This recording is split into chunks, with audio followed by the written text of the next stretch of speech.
Bwana Yesu asifiwe sana. Majina yangu naitwa Mwalimu na Apostle Frank Steven Muhando. Umekuwa ukinifuatilia moja kwa moja kupitia WhatsApp channel kwa njia ya masomo, umenifuatilia Instagram, umenifuatilia Facebook, na sasa nimeanza podcast ya audio, ambalo hili ni somo la pili lenye kichwa cha ujumbe kinachosema utofauti kati ya wokovu, utakaso na ukuaji wa kiroho, ambayo hii ni sehemu ya pili, siri 21 zinavyowafanya Wakristo wengi wasifikie ukomavu wa kiroho, ambao hapa tuko kwenye tuliona siri ya kwanza, tulisema unaweza kukua katika eneo moja na kubaki nyuma katika eneo lingine. Inategemea na namna Roho Mtakatifu ulipompa nafasi.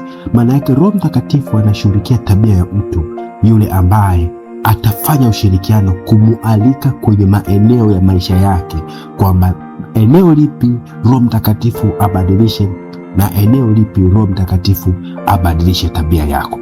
Kutoka kwenye tabia mbaya hautaweza kubadilika kama hautaweza kumhusisha Roho Mtakatifu kwenye maisha yako. Tumeweza kuzungumza kwa mapana na marefu huko, na tukaweza kuona kwamba eneo ambalo utampa Roho Mtakatifu ushirikiano, hilo eneo ni eneo ambalo Roho Mtakatifu atalishughulikia barabara. Na tukaona kwamba kuna wengine wamekuwa na huduma kubwa sana machoni pa watu, lakini bado wamekuwa na changamoto nzito za sirini, ambazo kuna mambo mengi wameshindwa kuyatatua kwa sababu wokovu wao ulionekana mbele za watu na sio mbele za Mungu. Bwana Yesu asifiwe sana. Lakini sasa nisirudie sana, kwa sababu hii ni sehemu ya pili, ni siri ya pili, ambayo siri ya kwanza tulishaieleza, na sasa ni siri ya pili. Siri ya pili, kama unaandika, wokovu ni tukio, lakini utakaso na ukuaji wa kiroho ni mchakato. Bwana Yesu asifiwe sana. Tuangalie katika Wafilipi sura ya 1 mstari wa 6, neno la Mungu nasema, naye aliyeanza kazi njema ndani yenu ataikamilisha hata siku ya Kristo Yesu. Maana yake ni kwamba moja kati ya sababu zinazofanya Wakristo wengi kuvunjika moyo na kuto kuelewa tofauti kati ya tukio na mchakato. Watu wengi wanatarajia baada ya kuokoka kila kitu kibadilike kwa siku moja, lakini Biblia inaonyesha kuwa Mungu hufanya kazi kwa hatua. Hapa nataka unielewe vizuri, mtu wa Mungu. Ukishanielewa, ni rahisi sana kutembea kwenye viwango vya kiroho siku hadi siku zinavyozidi kwenda. Wakati watu wanafurahia mwaka mpya, wako utakuwa unafurahia viwango vipya kwenye maisha yako. Na haya mafundisho ni mafundisho ambayo yataweza kukubadilisha kabisa mtazamo wako na kujikuta unatembea kwenye frequency za kiroho ambazo hukuweza kudhania kabisa. Bwana Yesu asifiwe sana. Kwa hiyo uelewa kwamba wokovu ni tukio. Kumpokea Kristo kwenye maisha yako ni tukio la siku moja, ni tukio la mara moja. Lakini pale mtu anapotubu na kumpokea Kristo kwa imani, huzaliwa mara ya pili, na hapo hapo husamehewa dhambi zake na kuwa mwana wa Mungu. Hili halihitaji kurudiwa tena. Mtu anapookoka mara moja tu inatosha kabisa, lakini hilo ni tukio linalotokea mara moja kwenye maisha ya mtu. Kuna wakati unaweza ukaishi kama hujampokea Kristo, na utakuta kuna watu wengine ambao bado hawajaelewa ufahamu vizuri wa kiroho. Mtu akianguka dhambini, akirudi tena kanisani, wanamwongoza tena sala ya toba.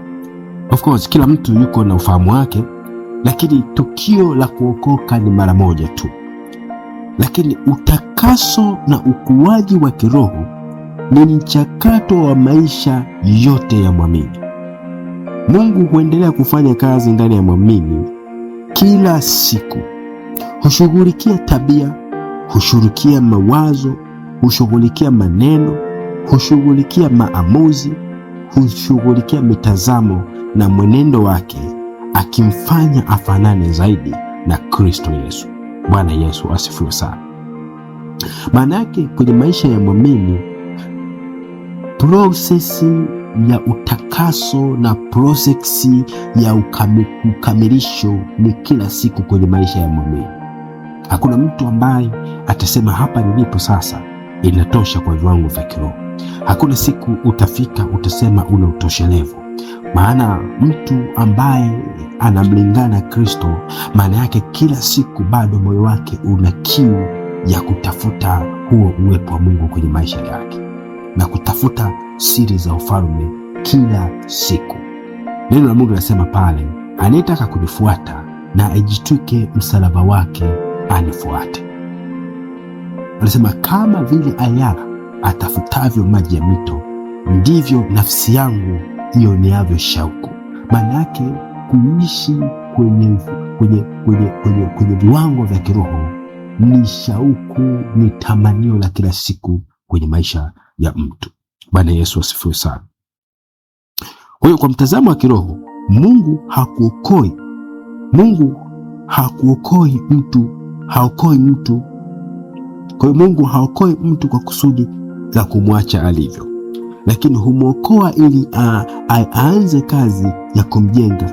Kila fundisho, kila jaribu, kila maombi na kila uzoefu wa maisha ni sehemu ya darasa ambalo Mungu analitumia kumkomaza mwamini.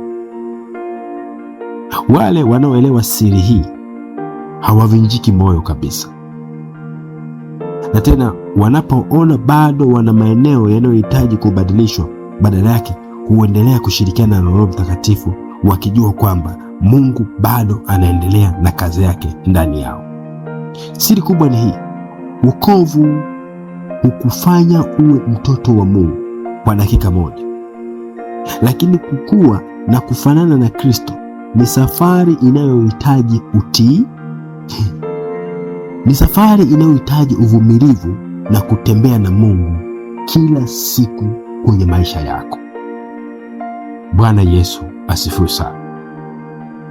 Kwa uelewe kwamba unapotaka kutembea katika viwango vya kiroho, ni lazima ukubali ushirikiano kati yako na Roho Mtakatifu ili akupeleke kwenye viwango vinavyostahili. Bwana Yesu asifiwe sana.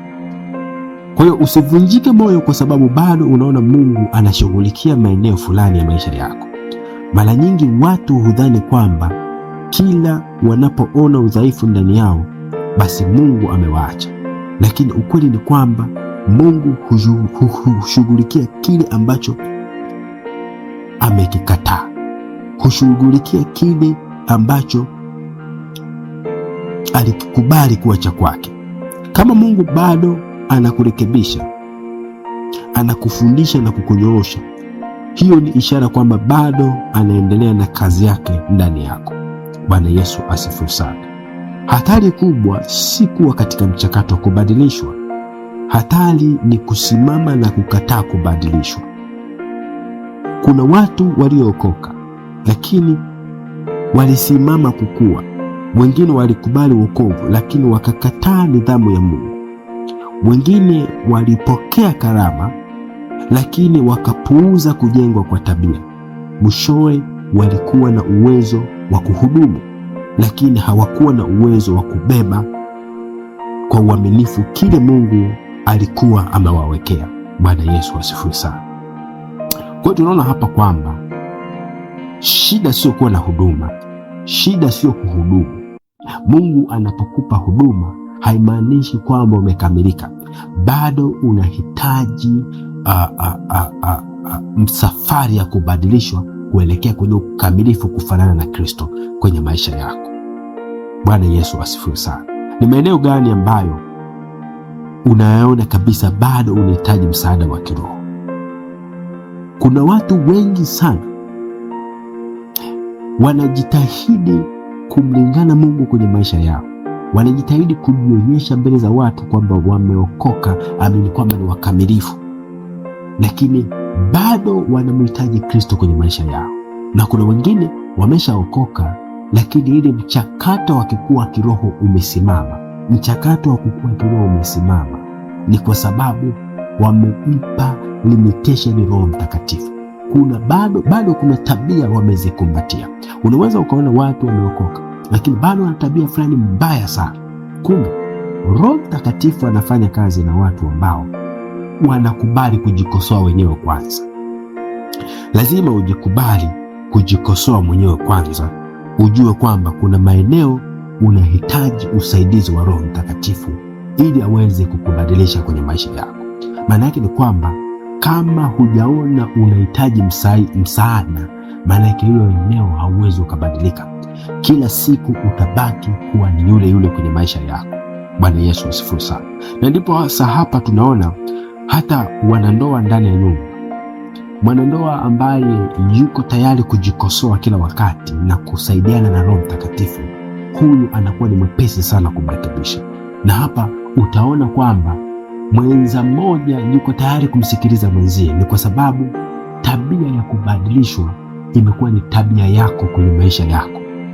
Mwamini akiwa na tabia ya kumsikiliza Roho Mtakatifu na kujikosoa na kukubali kwamba mimi sijui bila Roho Mtakatifu, mwamini huyu anaendelea kukua katika viwango vya unyenyekevu kila siku kwenye maisha yake, kwa sababu Roho Mtakatifu anapenda wale ambao wanapenda kunyenyekea mbele zake. Na hawa ndio watu ambao wanaweza wakajiona na kasoro kila siku, na Roho Mtakatifu akawapandisha viwango kutoka sehemu moja kwenda sehemu nyingine. Bwana Yesu asifiwe sana. Nikwambie kitu mpendwa, tabia yako haitabadilika kwa sababu umeokoka. Tabia yako itabadilika ni kwa sababu utashirikiana na Roho Mtakatifu kushitakia hiyo tabia ambayo hulitaki kwenye maisha yako. Tabia yako haijaondoka, sio kwa sababu Yesu hawezi, ni kwa sababu hujakubali kwamba kuna maeneo una changamoto, una eneo kuna shida. Peke yako ukikaa ukijitathmini, unaona kuna maeneo gani yenye shida. Ukikaa peke yako, unaona kuna sehemu gani inahitaji msaada wa Roho Mtakatifu kubadilisha kwenye maisha yako. Kwa sababu tukio la wokovu ni la mara moja tu, lakini utakaso na viwango vya kiroho unakuja kwenye maisha yako kwa kukubali kubadilishwa na Roho Mtakatifu kwenye maisha yako. Kwa hiyo kumbuka, Mungu hakuita mtu yoyote ili amwache alivyo, kwa sababu kila mwito unaambatana na mchakato wa kubadilishwa. Kila sehemu ambayo Mungu amekuita, maana yake Mungu amekuandalia mchakato wa kukufundisha na kukubadilisha, kukupeleka kule sehemu ambayo anataka uende. Bwana Yesu asifiwe sana. Kwa hiyo tuelewe kwamba kadiri unavyokubali kufinyangwa na Roho Mtakatifu, ndivyo unavyokuwa chombo kinachofaa zaidi kwa matumizi ya ufalme wa Mungu.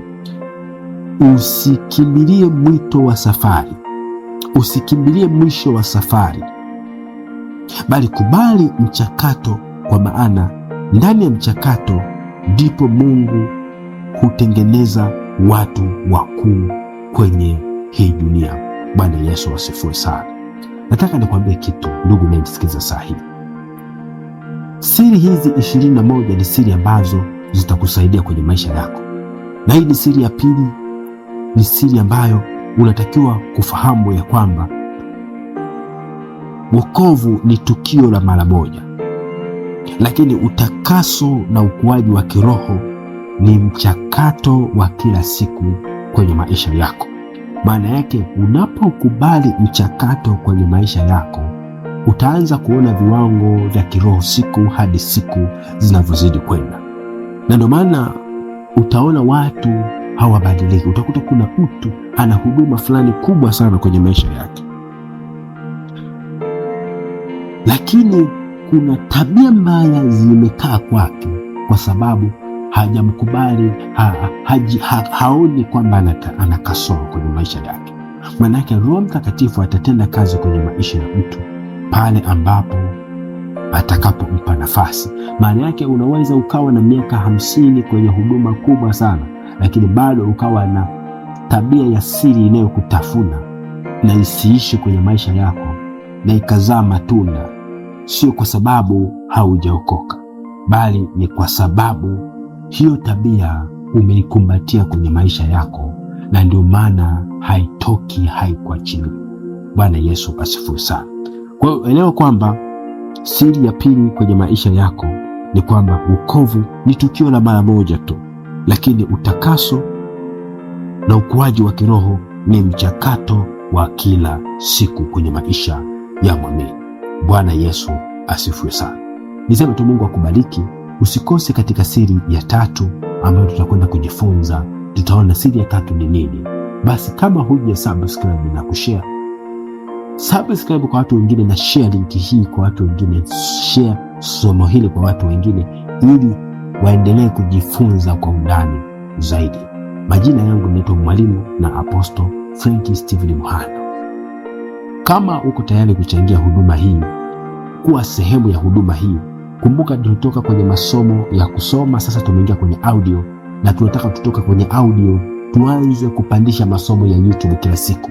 Bado tuna uchapishaji wa vitabu na bado tuna vifaa vya production.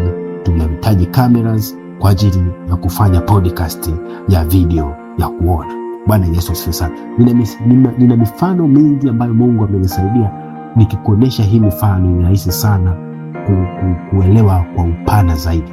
Hebu kwa kiwango kile ambacho unacho, kubali kuwa sehemu ya madhabahu hii na Mungu wa mbinguni atakubariki sana.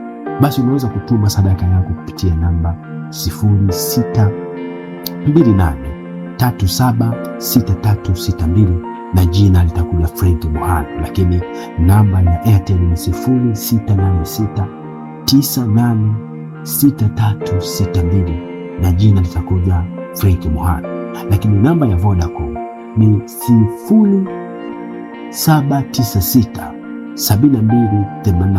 0796728197. Jina ni Frank Muhando. Mungu wa mbinguni akubariki sana. Tukutane kwenye podcast nyingine.